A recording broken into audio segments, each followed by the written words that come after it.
Saudações gremistas, Vitor Lapoli aqui no Backstage Tricolor, trazendo mais um vídeo de opinião, falar dos últimos anos, falar do momento atual, falar de futuro, algumas coisas que eu acho importante a gente pontuar aqui, porque eu vejo como equívocos de profissionais que passaram no Grêmio. O Will, né, quem acompanha aqui o canal sabe quem é, participa aqui comigo principalmente das lives que a gente faz por semana. Ele volta e meia me manda, né, uns directs no Instagram e me encaminhou um corte do Duda Garbi e o Denis Abraão, né, não tem o contexto, tá? Simplesmente o Duda vai falando atletas ali da campanha né, da Série B, enfim. E o Denis Abraão vai falando sobre esses jogadores, né, em poucas palavras ele vai resumindo, né? E aí eu notei que a maior parte das falas do Denis se diz referente à pessoa do jogador. Tá? Então, inclusive, né, a gente tem o nosso, né, quem assistiu o vídeo passado, quem volta e me vê nossas lives, sabe que a gente tem um grupo, né, como todo mundo tem grupo de empresa, a gente tem o grupo do Backstage Tricolor, que está ali quem já participou mais ativamente do canal. E volta e meia temos discussões ali e eu estou achando por bem trazer aqui, espero que, né, fica até o convite para meus colegas que eu sei que me assistem quando eu trago essas opiniões, fica o convite para a gente fazer esses debates de uma maneira mais usual, né, mais recorrente, porque às vezes é uma discussão que a gente faz ali por mais de hora que poderia estar aberta aqui para vocês, porque ainda somos torcedores. Hoje a gente se acostumou a consumir muito material de torcedor, então tu liga, põe no YouTube, assiste vários vídeos de torcedores falando como torcedores, somos torcedores também, também temos as nossas opiniões e nossos pontos de vista, né? E uma das palavras-chave que são muito usadas, principalmente agora, né, nesses últimos 2 anos, pós a última eleição, que é profissionalismo, né? Era uma promessa de campanha do Alberto Guerra profissionalizar o Grêmio. Só que muita coisa a gente não vê. Veio o Lázaro, Fernando Lázaro, né, do Corinthians, que faz um trabalho muito interessante, né, que colaborou para as vindas de Monsalve, Aravena, Areço, jogadores aí que estão mostrando, né, serviço. E o que acontece, né? Eu acho que precisa haver um certo distanciamento de quem tem a caneta e de quem comanda o Grêmio dos atletas, porque e aí assim até eu sou obrigado a pontuar aqui porque eu já pontuei no Twitter do Backstage Tricolor, né? Backstage Tri. O meu ponto de vista, tá? Eu não sou gaúcho, eu não estava no Rio Grande do Sul, não fui afetado pelas enchentes, né? Não estava lá, tá? Só que para mim, né, e aí se alguém viveu situações né, trágicas no Rio Grande do Sul, gostaria muito que comentasse aqui para me falar qual que é o sentimento, porque eu vendo de fora, né, fazendo aquele exercício de empatia, para mim é um desrespeito o que o Renato e o Alberto Guerra fazem, justificando todos os insucessos dessa temporada em cima da enchente. Quem sofreu, quem perdeu casa, carro, né, mobília, seus empregos, praticamente né, sobrou só assim, né? Tem gente que perdeu familiar, né? Tem gente que já não está mais entre nós, né? Houveram mortos, né, na maior tragédia climática da história do Rio Grande do Sul. Então, para mim é um desrespeito, né? Pessoas que são milionárias, eu não sei qual é a condição do Alberto Guerra, mas dizem que é muito bem de vida. Pessoas milionárias que tinham para onde ir, que muito provavelmente onde moravam não foram afetados. No caso do Renato, a gente sabe que estavam no hotel, mas enfim, né? Foi só o susto de encheu de água e entrou no barco e se jogou para o rio, né? Então, eu acho um desrespeito muito grande. Né? O Internacional tá lá em cima na tabela, tá certo que ele teve o estádio para uso muito mais cedo, o Juventude, com um time muito mais modesto, fazendo campanha semelhante à nossa, e também passou por questões de enchente, né? Claro que provavelmente foi o menos afetado, mas eu acho um desrespeito muito grande.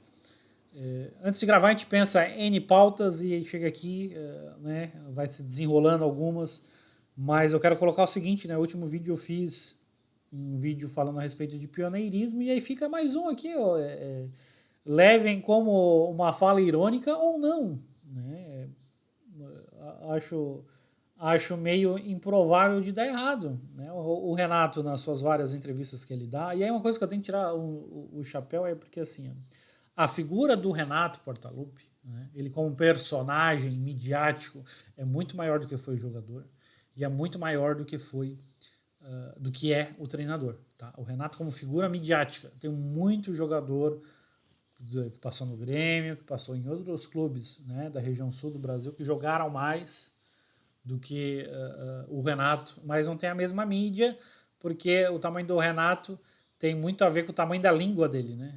Ele é um cara que chama a atenção das pessoas, né? Ele tem esse mérito, né? É uma coisa dele, né? Ele sempre foi aquele cara de chamar a atenção para si, né? No início da carreira era tomando cartão amarelo, tomando cartão vermelho, até inclusive volta e meia eu vejo, né? Ah, porque o Renato foi campeão brasileiro da Libertadores e Mundial. O Renato nunca foi campeão brasileiro em lugar nenhum.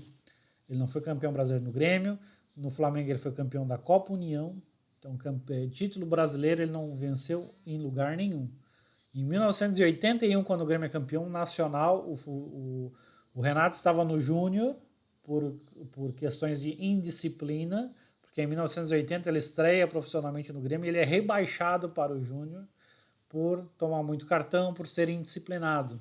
Então ele não faz ele nunca foi nem ele nunca nem concentrou em jogo nenhum de brasileiro de 1981, então ele não é campeão brasileiro de 1981, nunca foi campeão brasileiro, tá? Mas, né, isso, né, se a gente considerar o restante da carreira dele, né, foi campeão da Copa União, que é praticamente um campeonato brasileiro também, a gente, né, eu não estou colocando isso para desmerecer, estou colocando isso como fato, como história, né, para a gente não confundir, não misturar algumas coisas. Mas o Renato é uma figura muito midiática. E a partir do momento que ele é midiático, e aí um problema que a gente tem em relação a daqui a pouco saber explorar certas imagens, né? Eu vou fazer um resumo dessa situação, tá? Que eu vou contar agora, né? Eu sei que muita gente não gosta do Ronaldinho, eu sei que muita gente gosta, e eu sei que também tem muita gente que não gosta de dizer que gosta, porque sabe que a rejeição, né, virou a persona não grata do Rio Grande do Sul. Tá? Mas o Ronaldinho era um cara que se a gente tivesse mais inteligência para negociar com ele lá em 2011, porque, por exemplo, né, já que eu falei do Denis Abraão no Duda, né, vamos falar do Von Tobel, Ricardo Von Tobel, ex-presidente da Vonpar, falou que ele acha que um dos problemas né, que foram determinantes na não vinda do Ronaldinho foi aquela questão que ele vai ter que suar sangue, agora ele vai ter que mostrar, né? E aí, queira ou não queira, o Ronaldinho já estava muito mais uma vibe de fim de carreira, já estava querendo curtir, e aí a pressão que estava sendo colocada em cima dele acabou afastando ele, né? E a gente também pode olhar de outra forma, né? A gente pode olhar pela questão de não trazer mais decepções para o torcedor gremista no sentido de dentro de campo, né? Porque, só que, claro que ele não pensou na rejeição que ele teria para ir para o Flamengo, tá? Mas eu acho que falta um pouquinho de inteligência de, assim, não, vamos ver o que a gente consegue acertar aqui e daqui a pouco dar algumas, né, abrir algumas exceções. Agora eu perdi a palavra, né? Mas o Renato tem dias de folgas a mais. O que é mais. Se a gente comparar hoje, 2024, com 2011, o que seria mais interessante? A palavra regalias. Seria mais interessante o Ronaldinho em 2011 trabalhando com o Renato. E aí isso aí é um assunto que eu acho que eu já falei em algum vídeo, mas não falei, em outro eu volto a falar porque já passou de 10 minutos e já virou já um podcast. Quem que seria mais útil? O Ronaldinho em 2011 com o Regalias, considerando que ele foi campeão da Libertadores pelo Atlético Mineiro, um time de menos camisa que o Grêmio. Tá? Ou o Renato hoje. Né? Acho que a gente não precisa parar para pensar muito, né? E se a gente tivesse conseguido manter o Jonas, que eu acho que faltou habilidades de quem comandava o Grêmio naquele momento, a gente conseguiria ter um resultado expressivo na temporada ao invés de brigar para não cair, que foi o que aconteceu com o Renato pulando da barca após o empate em 2-2 com o Avaí no Olímpico Monumental. Mas vou chegar no ponto que está na thumb do vídeo.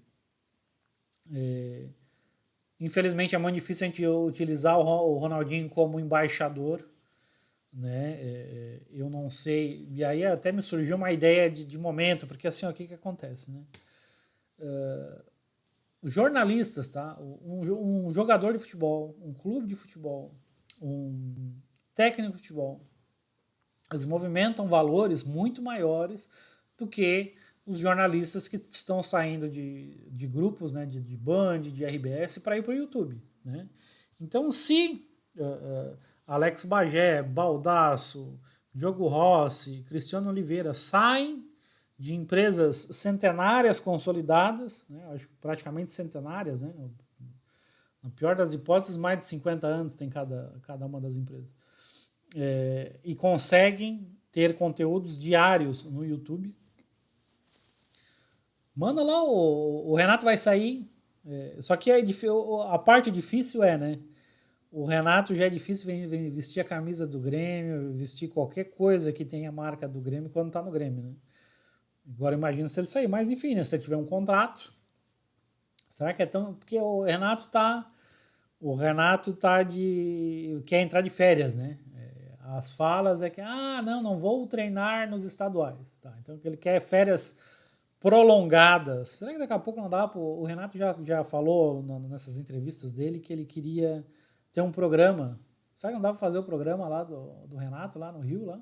Põe ele lá com as cores do Grêmio, consegue um patrocinador, paga um salário, né? Traz conteúdo para as mídias do Grêmio, e aí é o embaixador gremista no Rio de Janeiro. Daqui a pouco dá para convidar até o Ronaldinho Gaúcho para fazer uma competição, né? Amigos de Renato e amigos de Ronaldinho Gaúcho lá nas praias do Rio, os dois com as cores do Grêmio, jogando futevôlei. Tá?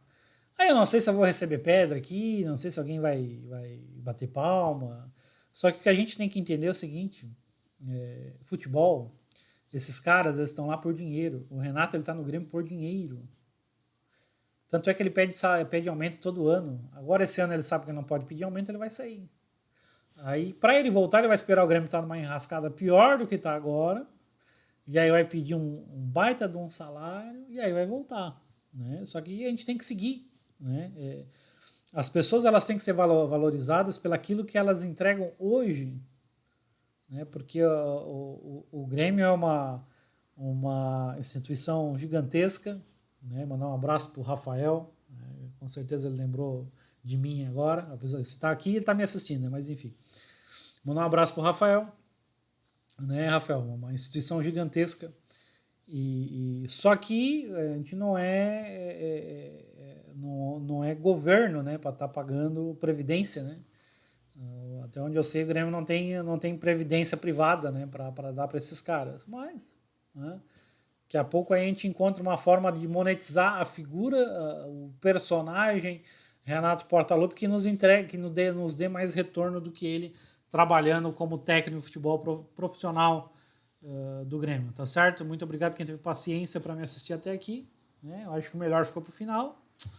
E tudo de bom para vocês e que a gente consiga reencontrar o caminho das vitórias e dos títulos. Um abraço e até a próxima.